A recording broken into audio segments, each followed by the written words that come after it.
এখানে দাঁড়িয়ে আছেন কেন? বসতে বলি।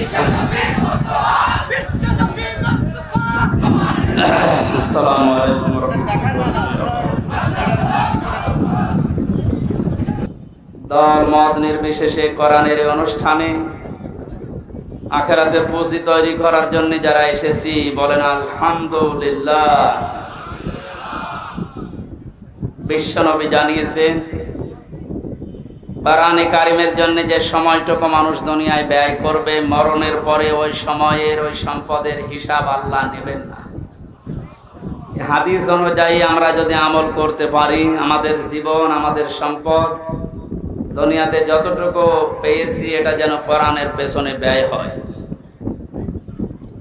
বিশ্বনবী বলেন মান ক্বারাআল কুরআনা ফাস্তাযহারাহু ফাহাল্লা হালালাহু ওয়া হাররামা হারামাহু আদখালাহুল্লাহুল জান্নাহ ওয়া শাফাআহু ফি আশারাতিন মিন আহলি বাইতিহি কুল্লুহুম ক্বাদ ওয়াজাবাত লাহুন নার। ইবনে মাজাহ শরীফের হাদিস। অনেক আলেম এখানে বসে আছে, শব্দের দিকে খেয়াল করেন। আল্লাহ পাক বলেন, বিশ্বনবী মুহাম্মদুর রাসূলুল্লাহ আমাদেরকে জানিয়েছেন এটা মান ক্বারাআল কুরআনা, যে ব্যক্তি আল্লাহর এই কোরআন পড়ে। কোরআন পড়া বলতে আমরা চারটা বিষয় বুঝি। শুদ্ধ করে পড়া, এর মর্ম মানে বোঝা, এর উপর নিজের জীবনকে সেট করা, আর এইটা মানুষকে মানার মতো পরিবেশ তৈরি করে দেওয়া। কোরআন পড়া বলতে কয়টা বিষয় পেলাম? আপনি এবার মিলান তো, আপনি আসলে কোরআন পড়েন কিনা। মাহফিলের সভাপতি, প্রধান অতিথি সহ যারা এসেছি যদি জিজ্ঞাসা করেন কোরআন পড়েন, এক বাক্যে আমরা বলবো হ্যাঁ আমরা কোরআন পড়ি। কারা শব্দটার ব্যাখ্যা, নবীজি বলেন পড়া কোরআনে তিনটা শব্দ আল্লাহ দিয়েছেন কোরআন পড়ো এ ব্যাপারে। কয়টা? এটা ক্লাস চলছে এখন, জবাব দেবেন ছাত্রের মতো। এটা স্কুল এমন কলেজ না। এখানে যারা আছেন অন্তত শিক্ষিত মানুষগুলো ছাত্রের মতো জবাব দেবেন। করা, রতালা, তালাওয়া, তিনটা শব্দ আছে কোরআন পড়ার ব্যাপারে। তিনটার ব্যাখ্যা হচ্ছে কেউ যদি কোনো বিষয় পড়তে চায় সে যেন শুদ্ধ করে পড়ে। কি করে? অশুদ্ধ পড়লে অর্থ পাল্টিয়ে যাবে। এখানে অনেক মানুষ এমন বসে আছে নামাজে দাঁড়ালে পড়ে ইযা জাআ নাসরুল্লাহি ওয়াল ফাত। হয়েছে? হয়। এখানে সোয়াদ আছে, নাসর মানে সাহায্য, আর নুন সিন র নাসর মানে ঈগল পাখি। আপনি যদি মুখটা গোল করে শুদ্ধ করে উচ্চারণ না করেন, অর্থ আকাশ পাতাল পাল্টিয়ে যাবে। আল্লাহ পাক বলেন ইযা জাআ নাসরুল্লাহি ওয়াল ফাত। হে নবী, আল্লাহর সাহায্য যখন আসবে আপনি তখন বিজয় দেখতে পাবেন। যদি মুখটা গোল না করে সিন দিয়ে উচ্চারণ করেন, অর্থ হয়ে যাচ্ছে হে নবী যখন শকুন আসবে, ঈগল পাখি আসবে, তখন আপনি বিজয় পাবেন। হয়েছে? এজন্য শুধু কোরআন শরীফ না, দুনিয়ার যে কোনো বিষয় কেউ যদি পড়তে চায় এর হক আদায় করে সঠিকভাবে, চারটা বিষয় তাকে মানা লাগবে। এক নম্বরে ওটা পড়া লাগবে শুদ্ধ করে। কি করে? এটা তো আমি বানালাম নাকি? কোরআনে কারীম জানিয়েছে ওয়ারাত্তিলিল কুরআনা তারতিলা। হে নবী, আপনি কোরআন পড়বেন শুদ্ধ করে, স্পষ্টভাবে, থেমে থেমে। প্রধান অতিথি সহ যারা এখানে আছেন, নবীজির এই হাদিসের প্রথম অংশটা আমরা একটু মিলাই আমাদের জীবনে। নবীজি জানিয়েছেন যে ব্যক্তি কোরআন পড়ে, আপনি তো বলছেন আমি কোরআন পড়ি, তাহলে এটা শুদ্ধ করে পড়া লাগবে আপনাকে। আমি আল কোরআন রিসার্চ ফাউন্ডেশনের সদস্য ছিলাম এক সময়। আমি দেখেছি এই দেশের জরিপে 100 জনের 95 জন আল্লাহর কোরআন শরীফ শুদ্ধ করে পড়তে পারে না। এই রিপোর্ট কি খুব ভালো রিপোর্ট না? এই জন্য আহ্বান জানাচ্ছি, অন্য ধর্মের লোক এখানে যেহেতু নেই, আমরা সব মুসলিম দাবি করছি, আমাদের জীবনের 1 নাম্বার টার্গেট বানানো লাগবে আল্লাহর এই কোরআন আমরা শুদ্ধ করে পড়ব। 2 নাম্বারের মর্ম মানে বুঝতে হবে। কেন? কোরআনে কারীম জানিয়েছে, ওয়াইদা সামিউ মা উনজিলা ইলার রাসূলি তারা আ'য়ুনাহুম তাফিদু মিনাদ দাম'i মিম্মা আরাফু মিনাল হক ইলা আখির আয়াত। সূরা মায়েদা 7 নাম্বার পারার 1ম নাম্বার পৃষ্ঠার 1ম নাম্বার লাইনের 83 নাম্বার আয়াতের প্রথম অংশে আছে। এটা তাফসিরে ইবনে কাসিরে পাবেন। আল্লাহ পাক বলেন, হে নবী, আপনি যখন আমার বান্দাদের সামনে কোরআন পড়বেন, যারা এর মর্ম মানেগুলো অনুধাবন করতে পারে, বুঝতে পারে যে আমি কি বলতে চাই, আপনি দেখবেন তাদের চোখ দিয়ে মনের অজান্তেই পানি পড়ছে। কোরআনের আলোচনায় সবার চোখে পানি আসবে না, এটা বোঝার মতো যোগ্যতা আপনার থাকা লাগবে। এই জন্য কোরআন যদি কেউ হক আদায় করে পড়তে চায়, মাস্ট বি তাকে এটা বোঝার চেষ্টা চালাতে হবে। 4বার আল্লাহ এই ঘোষণা আমাদেরকে কোরআনে শোনাচ্ছেন, ওয়ালাকাদ ইয়াসসারনাল কোরআনা লিযিকরি ফাহাল মিন মুদ্দাকির। অবশ্যই আমার এই কোরআনকে আমি বোঝার জন্য, পড়ার জন্য, এটা মানার জন্য সহজ করে দিয়েছি। কেউ কি আসো এখান থেকে শিক্ষা নেওয়ার জন্য? ও বগুড়াবাসী, আমরা আজকে থেকে আল্লাহর এই আফসোস আর থাকতে দেব না। যতদিন জীবন আছে কোরআন বুঝে মরার চেষ্টা করব ইনশাআল্লাহ। 3 নাম্বারে শুধু না, এটা আমাদের বোঝার চেষ্টা চালাতে হবে। তাহলে কোরআন যদি কেউ বলে আমি কোরআন পড়ি, তার শর্ত মানা লাগবে কয়টা? 1 নাম্বারে শুদ্ধ করে, 2 নাম্বারে বুঝতে হবে, 3 নাম্বারে যে বুঝবে ওই বিষয়ের উপরে তার বাস্তব জীবনে আমল করা লাগবে। এটাই ঝামেলা। আমরা জানি না এখানে এমন কেউ নেই যে টাকা ছেড়ে রাখে। যারা টাকা আসে, সুদের এই টাকা নেওয়া হারাম, এ জানে না কে? হিন্দুও জানে। কথা বলেন না কেন? এটা জানার পরও আমাদের আমল আছে। বলে এই যে 1 বিঘা জমি দেয়, 1 লক্ষ টাকা নেয়, 8-10 বছর এটা চাষ করে খায়, যখন ফেরত দেয় তখন 1 লক্ষ টাকায় ফেরত দেওয়া লাগে। এই সিস্টেম আছে না দেশে? এই নাম কি? এগ্রিমেন্ট? না না, এটা জায়েজ না। জায়েজ আছে খায় খালাসিটা, যেটা আপনি 1 বিঘা জমি দেবেন, 10,000 টাকা নিয়ে নেবেন, ওই খেয়ে দিয়ে আর টাকা ফেরত দেওয়া লাগবে। এই সিস্টেম আছে? আছে, কিন্তু কম। এখন জানে যে এটা লস হবে, এটার ভেতরে আমি নেই।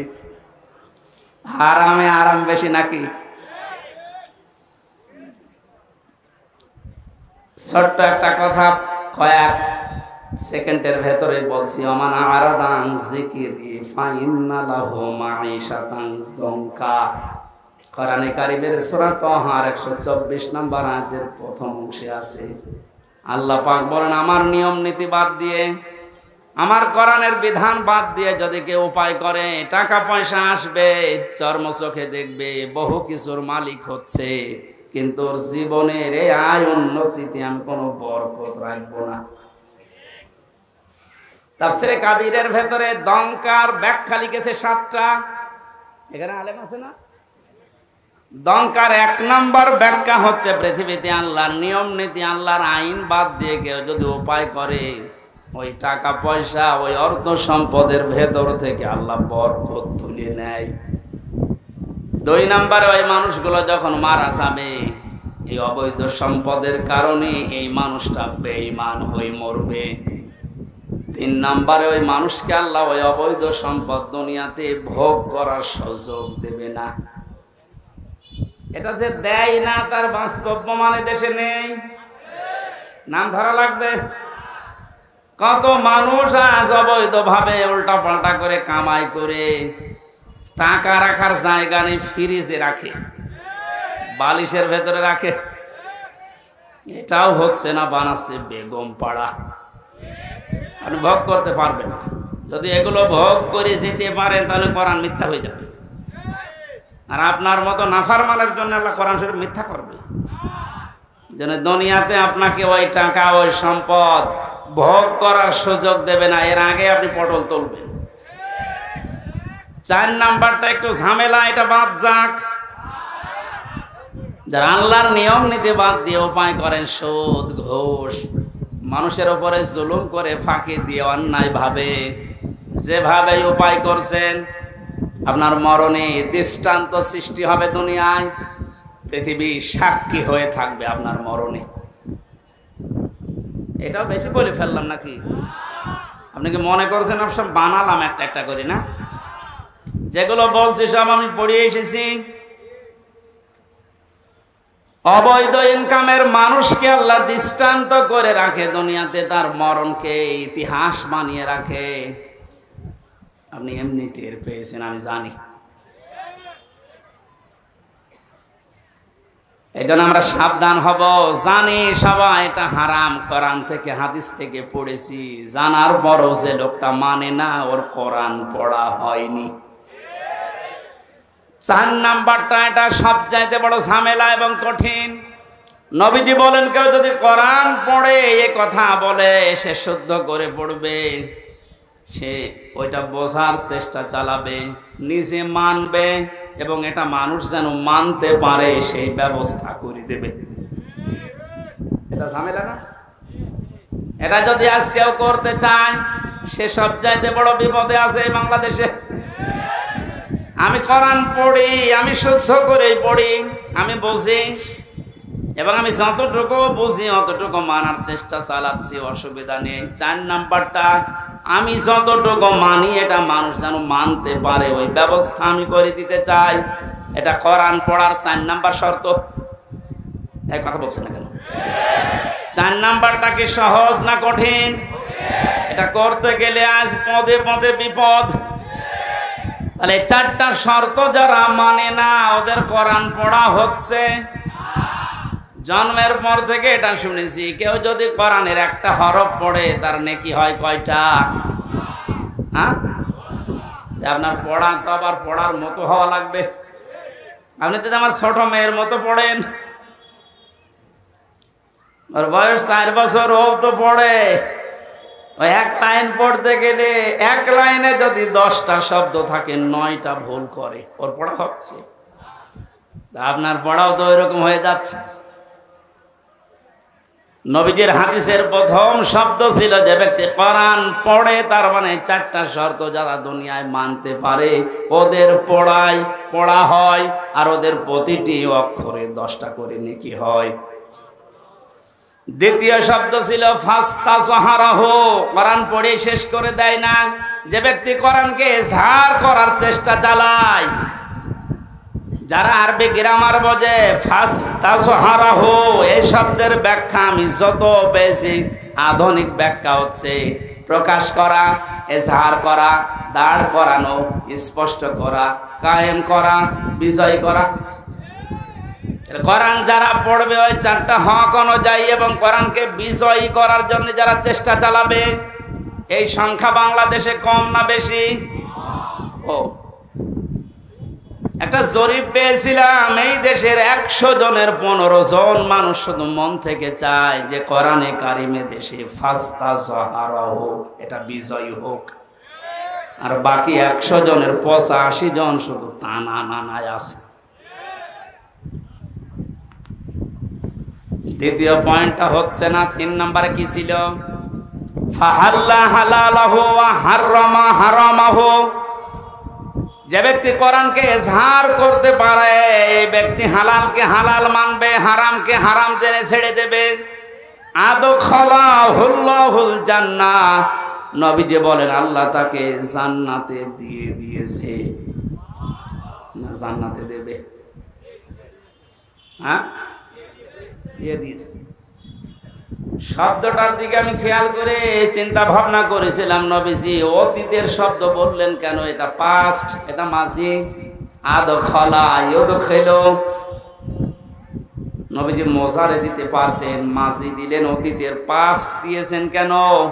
তার মানে কোন পরিবার, সমাজ এবং রাষ্ট্রে যদি কোরআন বিজয় থাকে, ওখানে হালালকে হালাল মানা আর হারামকে হারাম জেনে ছেড়ে দেয় সহজ। যেই সমাজে, যেই দেশে কোরআন বিজয় নেই, ওখানে হালালকে হালাল জানার পরও আপনি মানতে পারবেন না। এক কথা বলছেন, হারামকে হারাম জানার পরও আপনি ছেড়ে দিতে পারবেন না। নাকি জায়গাগুলো দেশে নেই?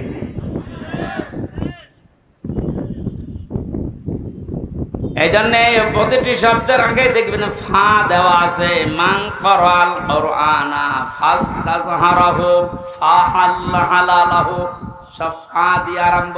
ফায়ের ব্যাখ্যা আছে। ফা শব্দটা আরবি গ্রামার অনুযায়ী 19টা অর্থে ব্যবহার হয়। এখানে যে ফা দিয়ে নবী যে বাক্যগুলো আরম্ভ করছেন, প্রতিটির পেছনে লুকিয়ে আছে আগেরটা যদি মানতে পারো পরের ফল দেখতে পাবে। তা আপনি কোরআন পড়ছেন কি করে? আপনি নিচে এবার টের পান 4টা শর্ত মিলছে না।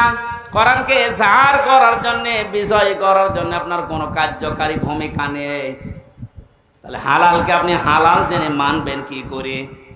হারামকে হারাম জানার পরে ছেড়ে দেবেন কি করে? আদখালাহুল্লাহুল জান্নাত পরে, এর পরের শব্দে পেয়েছি ওয়াশাফাআহু ফি আশারাতিন মিন আহলি বাইতিহি কুল্লুহুম ক্বাদ ওয়াজাবাত লাহুন নার।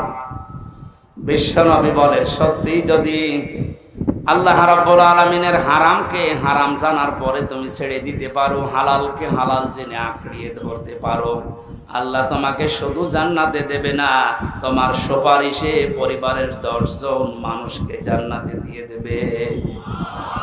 যাদের উপরে জাহান্নাম অবধারিত হয়ে গিয়েছিল, তাহলে যে কোরআন শুনতে এসেছে আপনি বুঝলেন এর মর্যাদা কোথায়।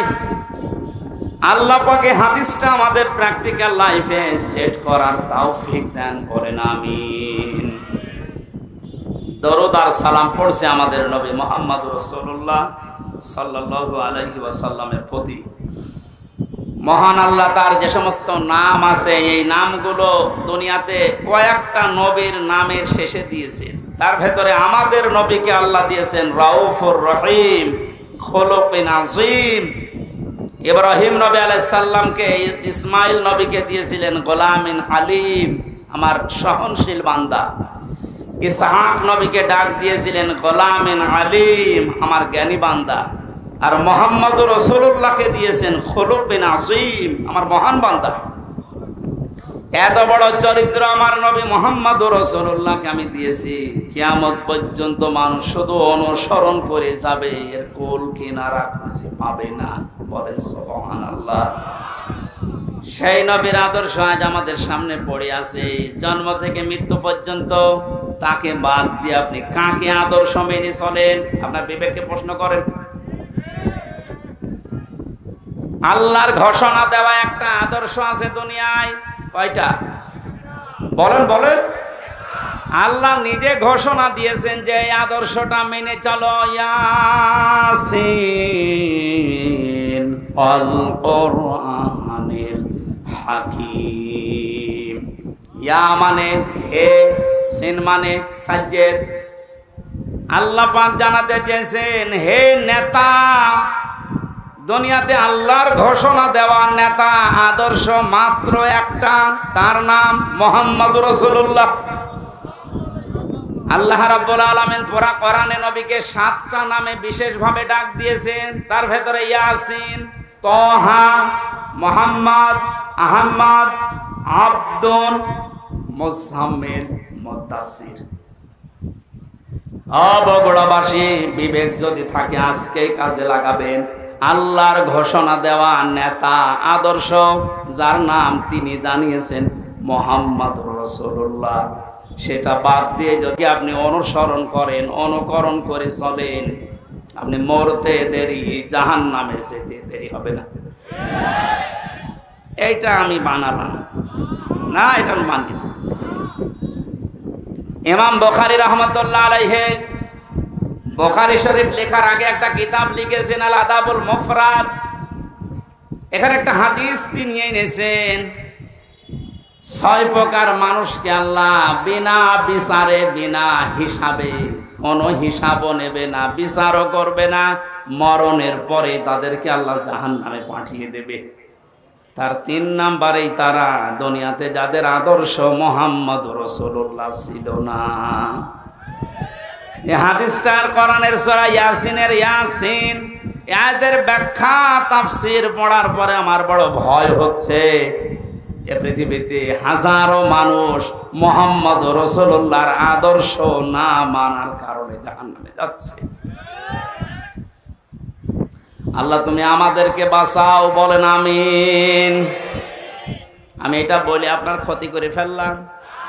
হ্যাঁ, আপনি তো ধরা খাবেন। চোখ বন্ধ হওয়ার পরে আপনি এখনই ধরা খাবেন। নবীজির একটা কথা 100 ভাগের 1 ভাগও মিথ্যা নেই। যাদের আদর্শ এখনো ঠিক হয়নি, মুহাম্মদ রাসূলুল্লাহ বাদ দিয়ে অন্য কাউকে যারা মেনে চলছেন, এখনই তওবা করে পরিবর্তন হবেন, নয়তো আপনার কোনো হিসাব নেই, বিচার নেই। আপনি মরে গেলেই বিনা হিসাবে, বিনা বিচারে জাহান্নামী। আল্লাহ তুমি আমাকে সহ যারাই আমরা এসেছি এটা বুঝে মানার তৌফিক এখনই দান করো। আরো জোরে বলেন। কোরআনে কারিমের 6666 আয়াতের মাত্র একটা আয়াত পড়েছি, সূরা তাওবা 119 নাম্বার আয়াত। আমরা তেলাওয়াতকৃত আয়াত তাফসীর আকারে কথা বলবো ইনশাআল্লাহ। আল্লাহ যেন তৌফিক দেন। আউযু বিল্লাহি মিনাশ শাইতানির রাজীম। বিসমিল্লাহির রহমানির রহিম।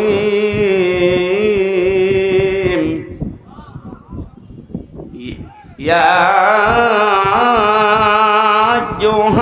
আইয়ুহাল্লাযীনা আমানুত্তাকুল্লাহা ওয়া কুনু মা'আস সাদিকিন। আল্লাহর ঘোষণা, ওহে ঈমানদারেরা। আল্লাহ কোন বেঈমানকে ডাক দিয়েছেন এখানে? তাহলে যদি কোনো বেঈমান থাকেন আপনি চলে যান, কারণ এই আয়াত আপনার জন্য না, আপনার জন্য আলাদা আয়াত আছে। বেঈমানের জন্য আল্লাহর ডাক ছিল ইয়া আইয়ুহাল্লাযীনা কাফারু, হে কাফেরেরা, হে বেঈমানেরা। এখানে কোন কাফের আছে? আমরা সব ঈমানদার। আমরা কি? এখন আমার ভেতরে ঈমান আছে কিনা এটা পরীক্ষা করার থার্মোমিটার আছে। সাহাবী প্রশ্ন করলেন, হে নবী আমার ভেতরে ঈমান আছে কিনা আমি কিভাবে বুঝতে পারবো, কিভাবে টের পাবো? আমি তো নামাজ আদায় করি, রোজা রাখি, কাবা শরীফ তাওয়াফ করি। আল্লাহর নবী বলেন, যত 2টা কাজ তোমার ভেতরে দেখতে পাও, ইযা সাররাতকা হাসানাতুকা ওয়া সাআতকা সাজ্জিয়াতুকা। যখন কোনো ভালো কাজ, সমাজ উন্নয়নমূলক কাজ, আল্লাহর পক্ষের, রাসূলের পক্ষের, দ্বীনের পক্ষের কোনো কাজ হয়, ওইটা দেখে যখন তোমার ভালো লাগে, আনন্দ লাগে, আর যখন তোমার অন্যায় কাজ দেখলে কষ্ট লাগে, তখন বুঝবে তোমার ঈমান আছে। ও বগুড়াবাসী, হাদিসটা সামনে রেখে বলেন তো, বাংলাদেশে ভালো কাজ সবার কাছে ভালো লাগে? না না, অন্যায় কাজ সবার কাছে খারাপ লাগে। আপনি নিজেই নিজেকে পরিমাপ করতে পারবেন আসলে আপনার ঈমান আছে কিনা। এখন যদি মনে করেন কি আমি শেরপুর মসজিদের সভাপতি, আমার ঈমান নেই, মানে আপনি তো শেরপুরের সভাপতি, আর আবু সাহেব ছিল কাবা শরীফের সভাপতি, তার হিসাবে আপনার কোনো খবর আছে? শেরপুর বাংলাদেশে কয়জন চেনে? আর কাবা শরীফ সেই জায়গার সভাপতি হয়েও বেঈমান ও জাহান্নামে গেছে, আর আপনি শেরপুরের সভাপতি হয়ে বগল বাজাচ্ছেন যে আমার ঈমান নেই। মানে ভালো কাজ যার কাছে আনন্দ লাগে না, অন্যায় দেখলে যার কাছে কষ্ট লাগে না, সে যেই হোক ওটা বেঈমান। ঈমান আছে কিনা হামজারে জিজ্ঞাসা করা লাগবে, আপনি নিজে টের পাচ্ছেন। সুতরাং ঈমান যাদের আছে, হাদিস অনুযায়ী আল্লাহ পাক তাদেরকে ডাক দিলেন, হে ঈমানদারেরা। আমি আয়াতের তাফসীর পড়তে গিয়ে পেয়েছি 89 জায়গায় আল্লাহ পাক এই শব্দটা কোরআনে দিয়েছেন। আর যখনই ঈমানদারকে তিনি ডাক দেন, তখন তার কুদরতি হাত এভাবে উঁচা করে ডাকেন, ইয়া আইয়ুহাল্লাযীনা আমানু। জোরে বলেন আল্লাহু আকবার। 89 জায়গায় আল্লাহ ডাক দিয়েছেন, তার ভেতরে এইটা একটা, ইত্তাকুল্লাহ, আমি আল্লাহকে ভয় করো, কুনু মা'আস সাদিকিন, আর সত্যবাদী যারা তাদের সঙ্গে থাকো।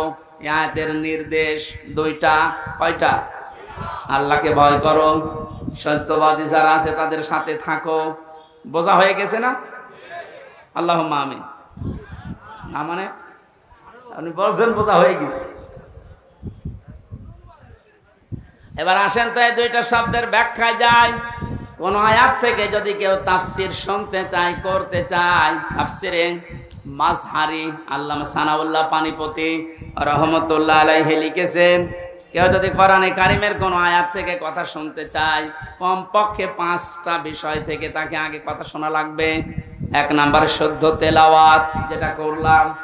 2 নম্বরে যে যেই ভাষায় কথা বলে ওই ভাষায়, মাতৃভাষায় অর্থ, এই যে শুনলাম।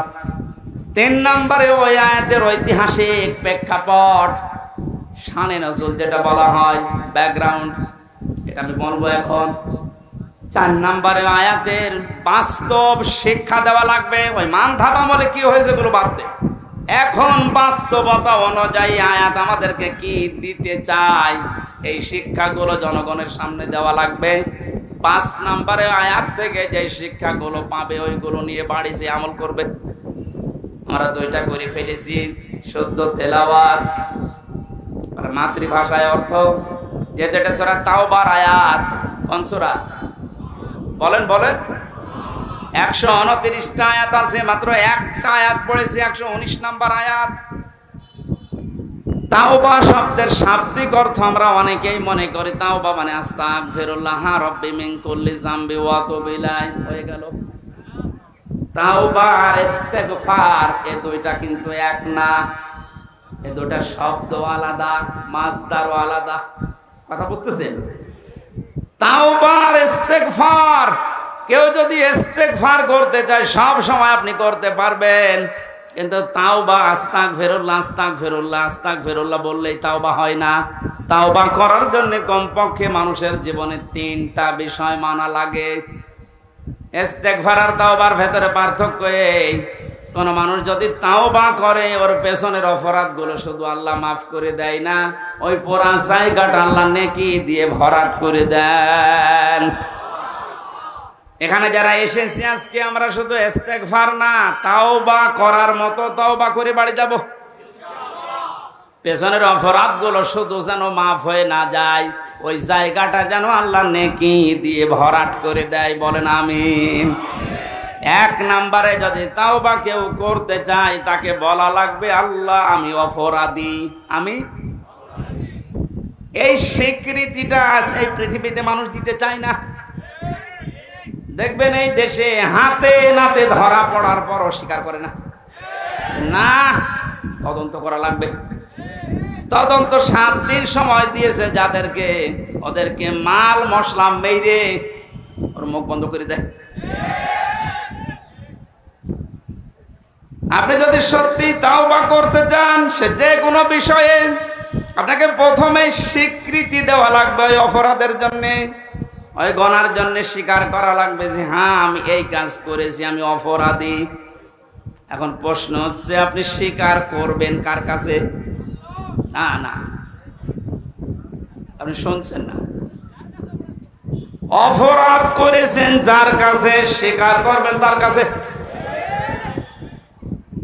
আপনি বিনা কারণে আমার মুখের উপর একটা থাপ্পড় দিলেন আর কাবা শরীফের গিলাফ ধরে বলছেন আস্তাগফিরুল্লাহ, হে আল্লাহ আমারে মাফ করে দাও, কিয়ামতের আগে মাপ পাবেন না। কারণ আপনি তো আল্লাহর গালে থাপ্পড় দেননি, দিয়েছেন আমার গালে। আগে আমার কাছে স্বীকার করেন যে হামজা ভুল হয়ে গেছে। হ্যাঁ, স্বীকার করার সময় আবার অনুশোচনা লাগবে, অনুতপ্ত হওয়া লাগবে। আপনি যদি একেবারে মোড নিয়ে বলেন ওই হামজা মাফ কর, মাফ হবে? আপনার প্রতি রাগ যা ছিল আমার আরো বেড়ে যাবে। আমি আবার বলছি দ্বিতীয় পয়েন্টটা, তাওবা যদি কেউ সত্যি করতে চায়, ওই মানুষটা অপরাধ করবে যার কাছে, স্বীকার করবে তার কাছে। আপনি অপরাধ যদি আপনার স্ত্রীর কাছে করে থাকেন, অবশ্যই স্বীকার করবেন স্ত্রীর কাছে, এটা কোনো দোষের কিছু না। স্ত্রীর কাছে দোষ করেছে আর শ্বশুরের কাছে বলছে শ্বশুর আমারে মাফ করে দেন, হবে না। বিনা কারণে আপনি আমাকে পুলিশের হাতে তুলে দিলেন, আমি কিছুই জানি না ওই বিষয়ে, আর আপনি মাফ চাচ্ছেন মসজিদে নামাজ পড়ে, কিয়ামতের আগে মাফ পাবেন না। এইটা মনে হয় এই এলাকায় আছে। আমার ভাইরা এই জন্য তাওবা, বিভিন্ন পীরের দরবারে গেলেই বলে তাওবা করো, আস্তাগফিরুল্লাহ। এটা তোর বাক্য, শর্ত আপনাকে মানা লাগবে, স্বীকৃতি দেওয়া লাগবে যে আল্লাহ আমি অপরাধী, অপরাধ করেছেন যার কাছে, স্বীকার করবেন তার কাছে। 2 নম্বরে অনুতপ্ত হয়ে অনুশোচনা নিয়ে। 3 নম্বরে জীবনে এই কাজ আমি আর কোনোদিন করব না, জীবনের মতো ফিরে আসলাম।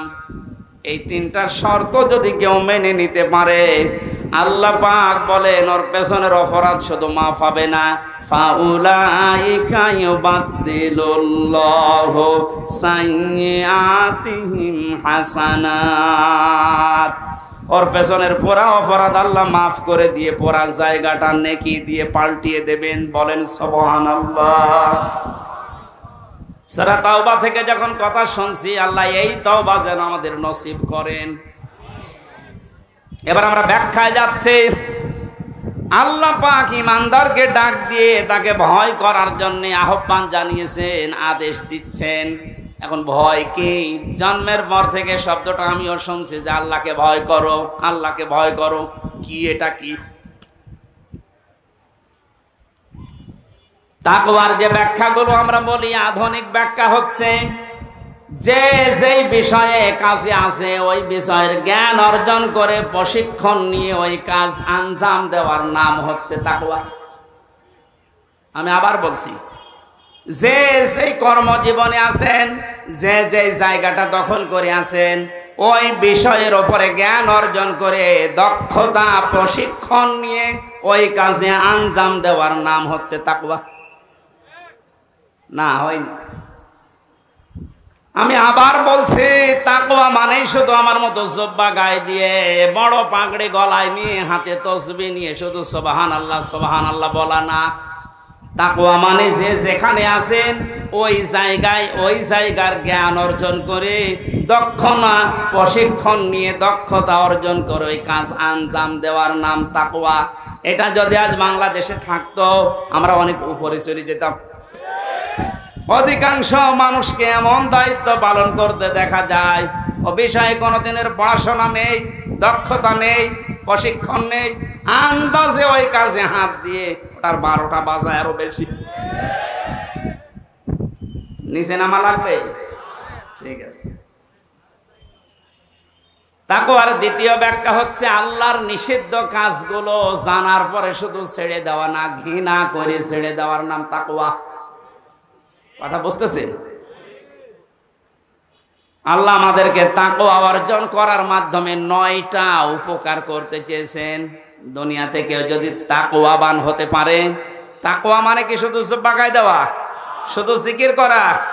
যেখানে যেই কাজে আপনি হাত দিয়েছেন, হ্যাঁ আপনি লেবার, কোনো অসুবিধা নেই, আপনি গাড়ি সারেন, মনে করেন গাড়ির মিস্ত্রি, ওই বিষয়ের উপরে লেখাপড়া করে, ওই বিষয়ে প্রশিক্ষণ নিয়ে দক্ষতা অর্জন করে ওই কাজকে সুচারুরূপে আঞ্জাম দেওয়ার নাম কি? আরো জোরে বলেন। আর চাইনার দিকে তাকান, দিন দিন উন্নতি এমনি করছে, এইটা থাকার কারণে। ওরা যে যে বিষয়ের উপরে দক্ষতা অর্জন করে লেখাপড়া, আমি জেলে যখন ছিলাম 3টা বছর, কয়েকজন চাইনিজ আমার সাথে ছিল।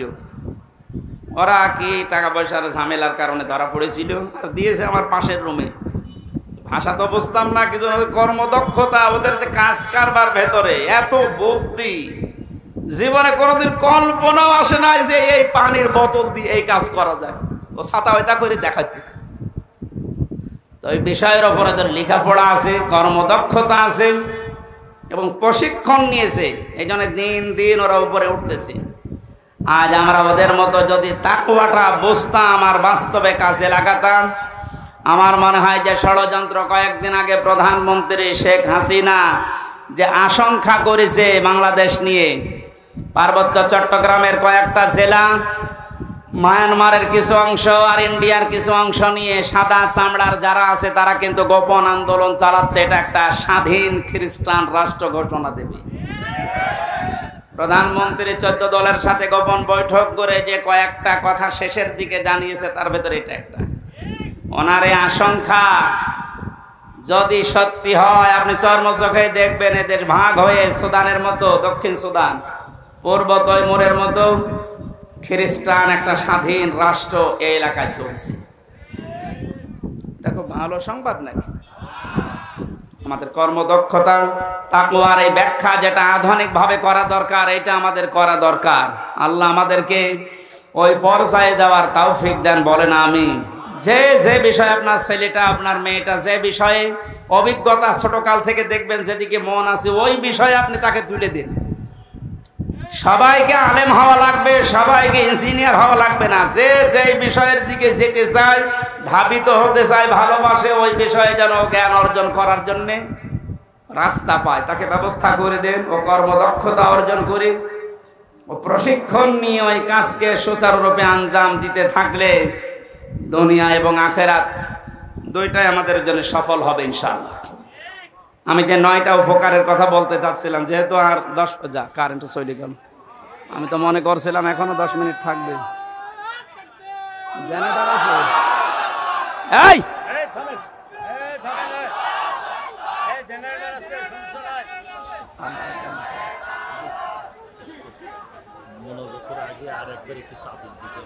বারবার ঝামেলা করা বলছে, কিন্তু একবার এতক্ষণ সময় নিলেন আবার। সুবহানাল্লাহ আলহামদুলিল্লাহ লা ইলাহা ইল্লাল্লাহ, সুবহানাল্লাহ আলহামদুলিল্লাহ লা ইলাহা ইল্লাল্লাহ, লা ইলাহা ইল্লাল্লাহ মুহাম্মাদুর রাসূলুল্লাহ। আল্লাহুম্মা সাল্লি আলা সাইয়্যিদিনা মাওলানা মুহাম্মাদ।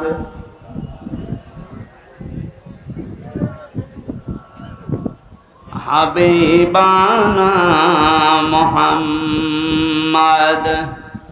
আমার ভাইরা, 9টা উপকারের ঘোষণা দিয়েছেন আল্লাহ। দুনিয়াতে কেউ যদি তাকওয়া অর্জন করতে পারে, 1 নম্বরে ওই লোকটা যদি বিপদে পড়ে, মহান আল্লাহ এমন জায়গা থেকে তাকে সাহায্য পাঠায় যার কল্পনা কোনোদিন তার হৃদয়ে আসে নাই। জোরে বলুন সুবহানাল্লাহ।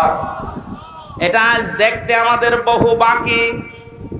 এটা যারা দেখতে পেয়েছিলেন তাদের ঈমান আমি দেখেছি, এই মানুষগুলোর ঈমান পাথরের চাইতেও শক্ত ছিল।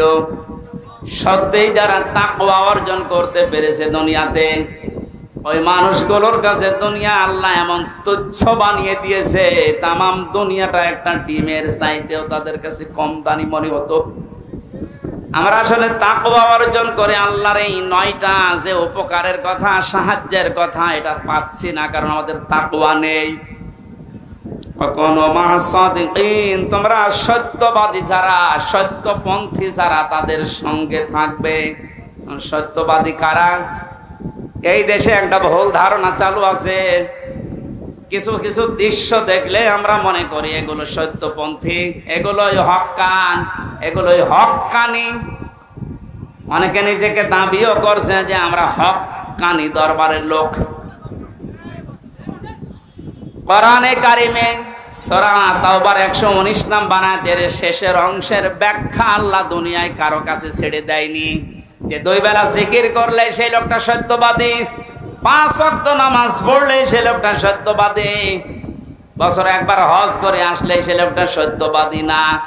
আল্লাহ পাক বলেন সত্যবাদী হওয়ার জন্য 10টা গুণ দুনিয়াতে তোর ভেতরে থাকা লাগবে। কয়টা? আরো জোরে বলেন। বগুড়াবাসী আপনি এখন থেকে আমি সহ প্রত্যেকেই মিলাবো আল্লাহর বর্ণনা অনুযায়ী 10টা গুণ আমার ভেতরে আছে কিনা। আল্লাহ ব্যাখ্যা দিচ্ছেন সূরা বাকারার 177 নম্বর আয়াতে, লাইসাল বিররা আন তুওয়াল্লু ওয়াজুহাকুম কিবালাল মাশরিকি ওয়াল মাগরিবি ওয়ালাকিন্নাল বিররা মান আমানা বিল্লাহ।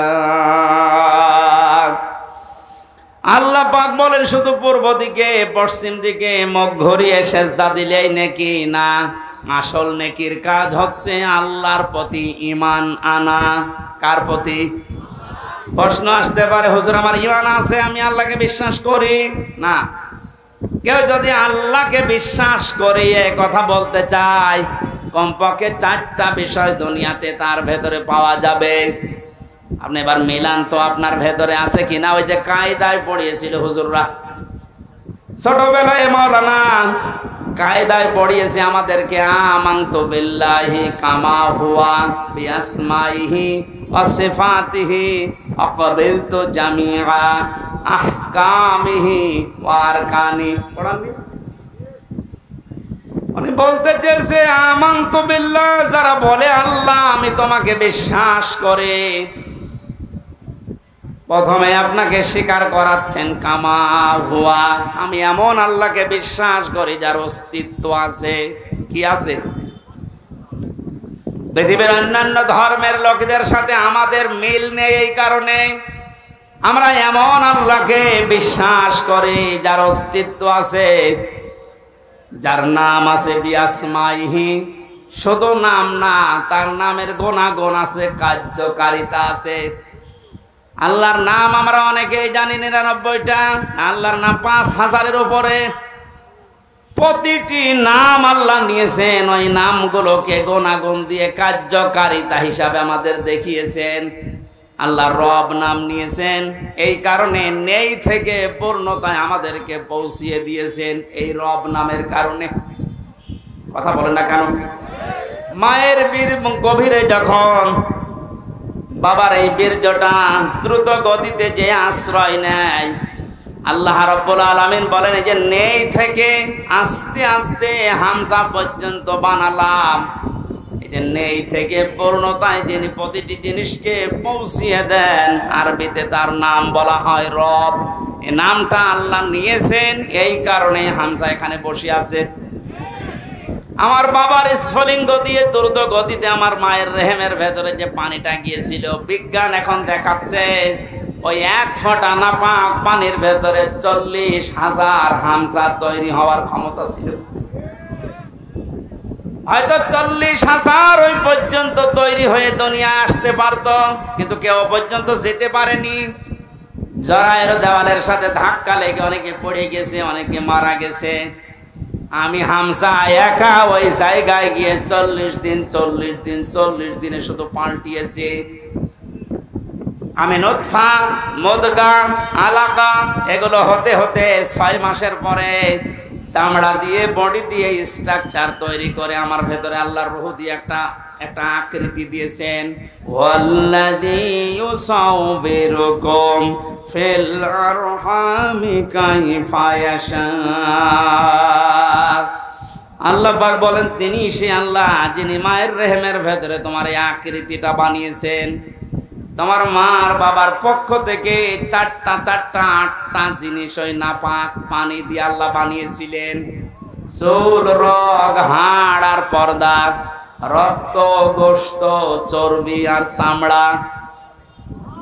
আল্লাহ পাক বলেন আমার নাম যে রব, এই কারণে আমি আল্লাহ নিজে 5টা জিনিস তোকে দিয়েছি হামজা।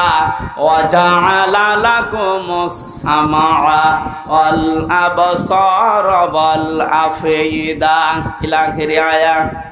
এটা সূরা নাহলের 78 নম্বর আয়াতের মাঝের অংশে আছে। আল্লাহ পাক বলেন শ্রবণ শক্তি, দর্শন শক্তি, বাক শক্তি, আকেল শক্তি আর ঘ্রাণ শক্তি, এই 5টা জিনিস আমি আল্লাহ আমার রব নামের কারণে তোকে দিয়েছি। 8 5 13টা জিনিস যখন এক হয়, ছেলে হবে না মেয়ে হবে, আকারটা আমি আল্লাহর সিদ্ধান্ত অনুযায়ী তৈরি হয়। তাহলে ছেলে হয় মেয়ে হয়নি যারা মন খারাপ করি, এটা মন খারাপের বিষয় না, এ সিদ্ধান্ত কার? আমার বোর। বলেন, ছেলে হলে মেয়ে হলে যারা মন খারাপ করে স্ত্রীর উপরে, প্রকার আনতে তারা যেন আল্লাহর সিদ্ধান্তের উপরে নারাজ। আমি সহ যারা এই জাহেলিয়াতে আছি, আল্লাহ তাদেরকে যেন মুক্তি করেন। বলেন আমিন। ছেলে হোক মেয়ে হোক, কারো দোষ আছে? স্বামীর দোষ আছে? আল্লাহ রাব্বুল আলামিন বলেন 8 5 13টা জিনিস যখন এক হয়ে যায়, 6 মাস পার হয়ে যাওয়ার পরে আস্তে করে বের করার সিদ্ধান্ত নেই। আল্লাহু আখরাজাকুম মিন বুতুনি উম্মাহাতিকুম লা তা'লামুনা শাইআন। মায়ের পেট থেকে আস্তে করে দুনিয়ার ময়দানে আমি আল্লাহ তোকে নিয়ে আসলাম। এমন অবস্থায় নিয়ে এসেছিলাম যখন কিছু খেতে পারতিস না। এই জন্য আমি আল্লাহ তোর মায়ের স্তনে 6 মাস আগেই তোর জন্য খাবার আমার রব নামের কারণে গরম করে রেডি করে রেখেছি।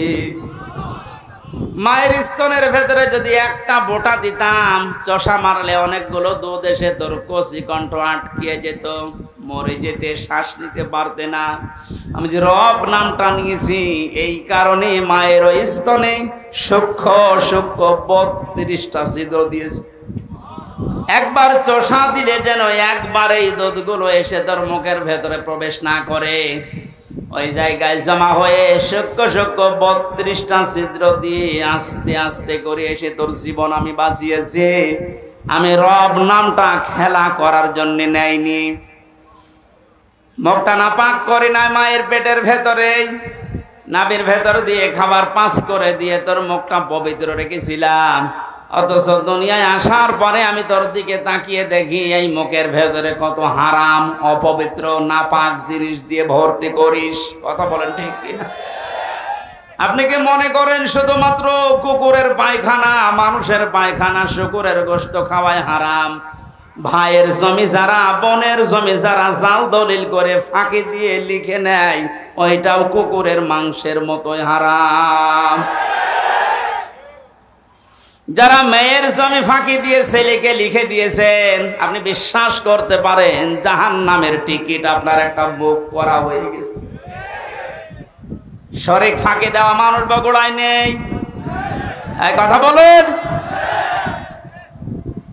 যারা শরীক ফাঁকি দিয়েছেন, আপনার ইবাদত কবুল বন্ধ হয়ে গেছে, আগে ওইগুলো ফেরত দেবেন। আজকেই বাড়িতে বোনের সম্পদ আগে ফেরত দেবেন, তারপর আপনি নামাজ পড়া আরম্ভ করবেন। এখন যদি বলেন ও সাদা তো ফেরতও দিতে পারে না, নামাজও কবুল হয় না, ও নামাজই পড়বো না। আপনি নামাজ না পড়লে আল্লাহর ক্ষমতা হারিয়ে যাবে।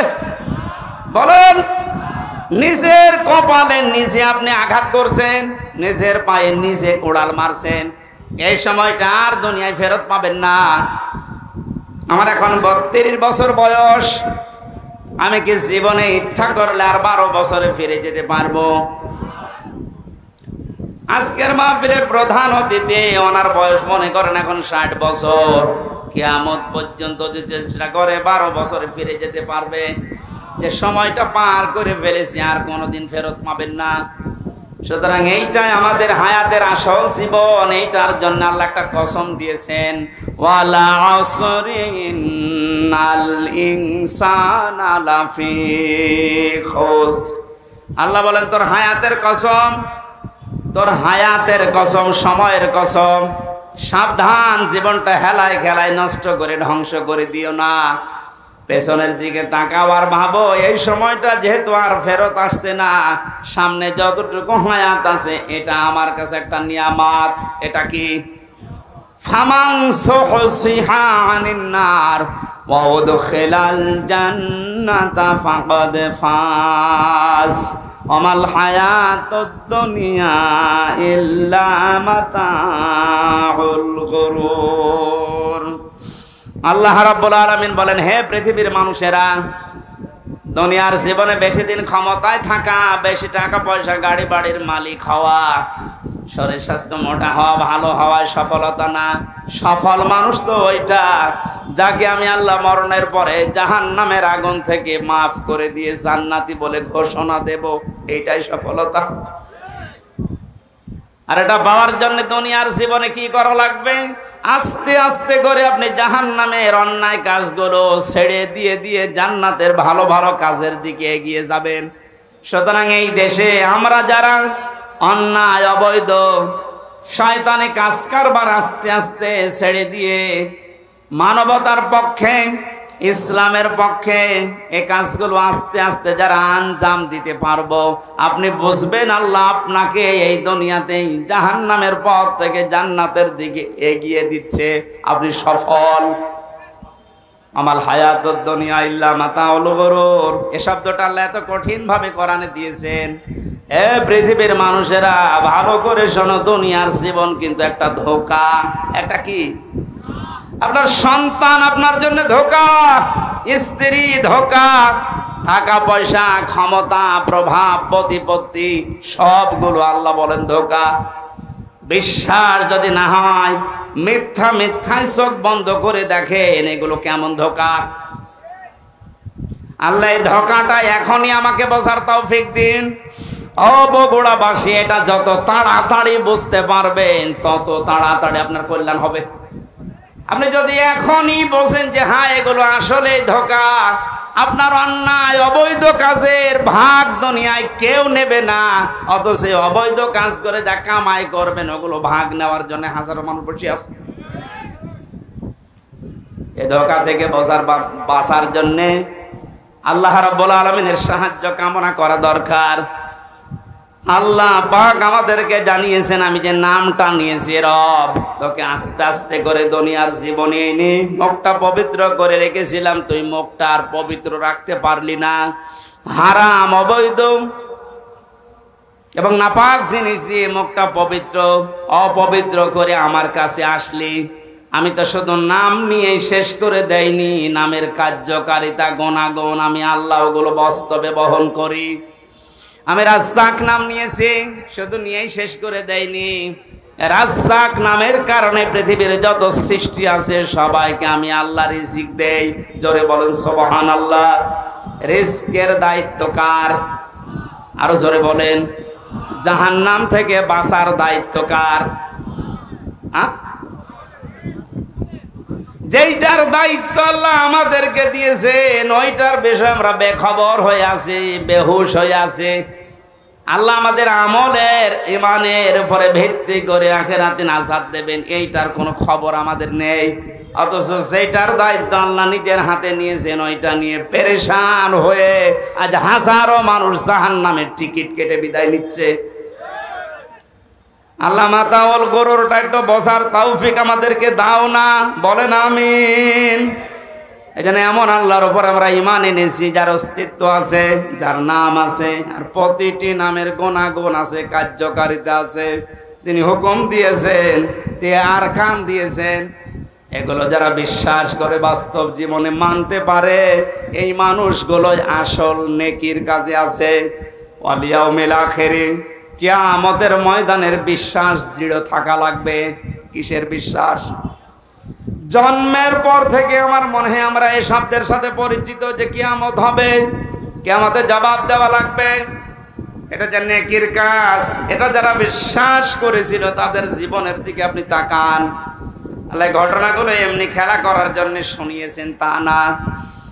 খলিফাতুল মুসলিমিন হযরত ওমর, এই যে হিসাব, এটা বিচার, এটা যে কি জিনিস আমরা এখনো অনেকে টের পাই না। উনি বিশ্বাস করেছিলেন যে বিচার হবে, হিসাব দেওয়া লাগবে। সন্তানটা ভর্তি করে দিলেন মাদ্রাসায়। হযরতে আব্দুল্লাহ, ওই একই জায়গায় হোসাইন হযরতে আলীর সন্তান লেখাপড়া করত। হযরতে হোসাইন রাদিয়াল্লাহু তাআলা আনহু বারবার কলম ফেলে দিচ্ছিলেন। আব্দুল্লাহকে বলেন তুলে দাও। একবার, দুইবার, তিনবার তুলে দেওয়ার পর উনি বললেন, হোসাইন বারবার কলম ফেলে দাও, আমারে তুলতে বলো, আমি কি তোমার গোলাম, চাকর, খাদেম নাকি? হযরতে হোসাইন মুখ ফসকে বলে ফেলেছেন, আব্দুল্লাহ তুমি শুধু চাকর না, তুমি খাদেম না, তুমি খাদেমের বাচ্চা খাদেম। অথচ উনি ওই সময় প্রেসিডেন্টের ছেলে। বাড়িতে গিয়ে বলছে, আব্বা আমি আর মাদ্রাসায় যাব না, হোসাইন আমাকে গালি দিয়েছে, আমি নাকি খাদেমের বাচ্চা খাদেম, তুমিও নাকি খাদেম, তুমি যদি বিচার না করো এই মাদ্রাসায় পড়াই বন্ধ করে দেব। খলিফাতুল মুসলিমিন হযরত ওমর বললেন, সন্তান এখন না, বিচার জমার দিন নামাজের সময় করব। খুতবা দিচ্ছিলেন, ডাক দিয়ে বললেন, হোসাইন এখানে আসো। বলে, হ্যাঁ সামনে আসো। তুমি আমার সন্তানটাকে গালি দিয়েছো? বলে, হ্যাঁ দিয়েছি। কেন দিলে? ইমাম হোসাইন ডাক দিলেন, খলিফা বুকে হাত দিয়ে বলেন তো, আপনি কি আমার নানার খাদেম ছিলেন না? আমি তো দেখেছি আপনি আমার নানার খেদমত করছেন। খাদেমের ছেলেকে খাদেমের বাচ্চা বলেছি, অসুবিধা কি? হযরত ওমর কেঁদে ফেললেন। ডাক দিয়ে বলে, হোসাইন আমি তো এভাবে কোনোদিন ভাবি নাই, তুমি শব্দটা লিখে দিতে পারবে? কাগজ কলম নিয়ে আসেন। খেজুরের পাতা নিয়ে এসেছে, লিখে দিলেন, হোসাইন আমি নিজে আলীর সন্তান হয়ে বলছি, ওমর আমার নানার খাদেম ছিল, আমি দেখেছি। সই করে দিলাম। হযরতে ওমর রাদিয়াল্লাহু তাআলা আনহু কাগজটা হাতে নিয়ে জমা খেলেন। সাহাবীদেরকে বললেন, নবীর সাহাবীরা বিচার হয়ে গেছে। হযরত আব্দুল্লাহ তো ছোট মানুষ, বলে, আব্বা তুমি তো বিচার শুরুই করলে না, কি করে হয়ে গেল? হযরত ওমর বলে, সন্তান যে বিচার করেছে দুনিয়া না, মরণের পরও কাজে লাগবে। আমি যখন মারা যাবে কাগজটা আমার কাফনের ভেতরে দিয়ে দিও। কিয়ামতের ওই কঠিন ময়দানে মহান আল্লাহ যখন আমার জীবনের হিসাব আরম্ভ করবে, কিছুই যদি কবুল না হয় কাগজটা আল্লাহকে দেখাতে পারবো। রব্বুল আলামিন তোমার নবীর নাতি লিখে দিয়েছে আমি নাকি নবীর খাদেম ছিলাম, এ বলে আমার আজকে মাফ করে দাও। তাছাড়া জবাব দেওয়ার মতো কোনো কাজ, কোনো আমল আমার হাতে নেই। অথচ তাদের জীবনের যে নেকির কাজের বর্ণনা হাদিসে পাওয়া যায়। নবীজি বলেন, আকাশের তারকাকেও যদি গণনা করে একদিন শেষ করে ফেলতে পারবে, কিন্তু ওমর মুসলমান হওয়ার পরে যে নেকির কাজ করেছিল কোনোদিন কেউ গণনা করে শেষ করতে পারবে না। এই মানুষটা যদি কিয়ামতে জবাব দেওয়া লাগবে, এই টেন্ডেন্সিতে এত ভয়ে থাকে, এত টেনশনে থাকে, আমাদের অবস্থান কোথায়? নেকির কাজ শুধু পশ্চিম দিকে মুখ করে নামাজ পড়লে হয় না, আল্লাহর প্রতি ঈমান আনা, কিয়ামতে জবাব দেওয়া লাগবে আল্লাহর সামনে দাঁড়িয়ে, এই বিশ্বাস দৃঢ় করা, এটা নেকির কাজের মূল। এটা যতদিন পর্যন্ত আমাদের দেশের 1628 জন মানুষের ভেতরে বদ্ধবল না হবে, এই দেশটা ততদিন দুর্নীতি মুক্ত হবে না। আল মালায়েকাতে ফেরেশতাদের বিশ্বাস করা, অল কিতাবে কিতাবে বিশ্বাস করা, অন নবিয়িন নবীদেরকে বিশ্বাস করা, ওয়া তাল মালা আলা হুব্বিহি যাবিল কুরবা, আল্লাহর মহব্বতে নিজের সম্পদ চাহিদা থাকার পরও যারা নিকট আত্মীয় স্বজনের জন্য ব্যয় করে। ও বাংলার জনগণ, এই গুণটা আজ বাংলাদেশে কার ভেতরে আছে আপনি তাকান। নিজের প্রয়োজন থাকার পরেও নিজের সম্পদ যারা নিজের নিকট আত্মীয়, এতিম, মিসকিন, অসহায়, বন্যাগ্রস্ত মানুষদের পাশে যারা দাঁড়ায়, এই মানুষগুলো আল্লাহর ভাষায় সত্যবাদী, এরাই মুত্তাকি। মুত্তাকি সত্যবাদী খোঁজার জন্য আমেরিকায় যাওয়া, সৌদি আরবে যাওয়া দরকার নেই। এই 10টা গুণ যে বলছি একটা একটা করে আপনি মিলান। দুনিয়ায় যারা নামাজ কায়েম করার জন্য চেষ্টা চালায়, সম্পদ থাকলে যারা যাকাত দিয়ে দেয়, যারা ধৈর্য ধারণ করে বিপদে আপদে মুসিবতে, দুনিয়ায় কোনো বিষয়ে যদি একবার ওয়াদা দিয়ে ফেলে, জীবন চলে গেলেও তারা ওয়াদা রক্ষা করে। উলাইকাল্লাযীনা সাদাকু ওয়া উলাইকা হুমুল মুত্তাকুন। কোরআনে কারিমের সূরা বাকারার 177 নম্বর আয়াতের শেষে আল্লাহ জানিয়েছেন, এরাই ঈমানের দাবিতে সত্যবাদী, আর এরাই হচ্ছে আমি আল্লাহর নিকটে মুত্তাকি। জোরে বলেন সুবহানাল্লাহ। আল্লাহ কোরআনের এই আয়াতগুলো আমাদের জীবনে সেট করার তৌফিক দিন, বলেন আমিন। এই মাহফিলটা মাদ্রাসার উদ্যোগে, ওনাদের টাকা পয়সা কালেকশন হয়নি, যারা টাকা পয়সা এনেছিলেন দিতে পারেননি, এটা দয়া করে দিয়ে যান। ওনারা ঋণী হয়ে গেলে মাহফিল আর হবে না। এখানে ভলেন্টিয়ারদের উনি ডাকতেছেন, যদি ভলেন্টিয়ার থাকে। আমার আসলে গলায় তো পারছে না, ওই ভাইকে দায়িত্ব দিলাম, একটু বলেন তো ভাই। সম্মানিত হাজিরিন, আপনারা জানেন ব্যয়বহুল এক মাহফিল হচ্ছে আমাদের আমির হামজা ভাই, অত্যন্ত গুরুত্বপূর্ণ আলোচনা। আপনাকে বসেন, এর মনোযোগ হবে ভাই। আমাদের ভলেন্টিয়ার ভাইরা কাপড় নিয়ে যাচ্ছে, আপনারা বলছেন যাওয়ার সময় 10 টাকা করে দিয়ে দেবেন ইনশাআল্লাহ। যদি না দেন আগামীকাল সমস্যা হয়ে যাবে। এই জন্য অনুরোধ করতে উঠবেন না, মোনাজাতের আগে ভাই দোয়া করে দেবেন। আপনি যে যা পারেন ইনশাআল্লাহ দিয়ে যাবেন। আর ভাইয়ের হাতে অনেকে দিতে চেয়েছেন, যদি দেন ইনশাআল্লাহ ভাই দোয়া করে দেবেন। মুসাফির মানুষ আপনাদের জন্য দোয়া করবে। সম্মানিত ভাইরা, এখানে যারা বিশেষ অতিথির দায়িত্বে আছেন অনেকের নাম আমি দেখতে পাচ্ছি। আপনারা কি টাকা পয়সা দেননি নাকি? খালি নামটা দিয়ে বসে আছেন। আমার তো মনে হয় সব মিলে এখানে প্রায় 100 জনের নাম হবে। এই মানুষগুলো তো কিছু দিলে মাহফিল হয়ে আরো।